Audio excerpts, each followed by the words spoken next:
عالمی عدالت انصاف کا اسرائیل کو رفح میں فوجی آپریشن روکنے کا حکم، نسل کشی کے الزامات کی تحقیقات کے لیے اقوام متحدہ کے اداروں کو غزہ تک بلا روک ٹوک رسائی دینے کی ہدایت۔ جنوبی افریقہ کی درخواست پر ہیگ عدالت کا 2-13 کے تناسب سے فیصلہ، حماس کا خیر مقدم، سعودی عرب نے فیصلہ خوش آئند قرار دے دیا۔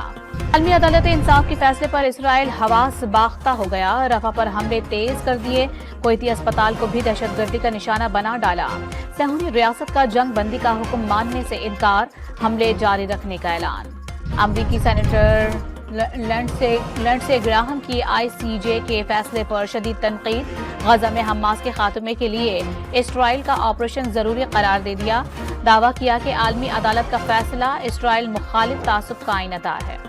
SIFC کی سی ایپیکس کمیٹی کا اجلاس آج ہوگا، وزیر اعظم UAE کی جانب سے $10 ارب کی سرمایہ کاری کے اعلان پر بریفنگ دیں گے، وزیر داخلہ اسمگلنگ کی روک تھام کے اقدامات کی تفصیلات بتائیں گے، ذرائع کے مطابق سیکیورٹی صورتحال بھی ایجنڈے میں شامل۔ وفاقی وزیر اطلاعات عطا اللہ تارڑ نے SIFC اور ملکی معیشت کو ریڈ لائن قرار دے دیا، مخالفین پر بجٹ سے قبل سازشوں کا الزام، صاف بتا دیا کہ ملک میں افراتفری کی اجازت نہیں دی جائے گی۔ اسلام آباد پولیس میں بڑے پیمانے پر اکھاڑ پچھاڑ کا امکان، DIG اور SSP آپریشنز کی تبدیل ہوں گے، تھانوں کی سطح پر SHOs کے تبادلے کیے جائیں گے۔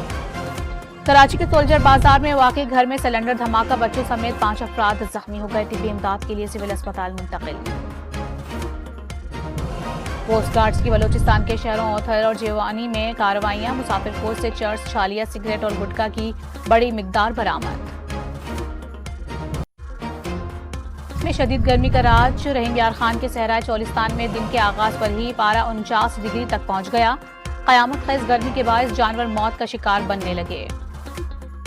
اور پاکستان اور انگلینڈ کے درمیان دوسرا T20 میچ آج ایجسٹن میں کھیلا جائے گا، ہیڈ کوچ گیری کرسٹن کی زیر نگرانی پریکٹس سیکشن میں کھلاڑیوں کی مشقیں۔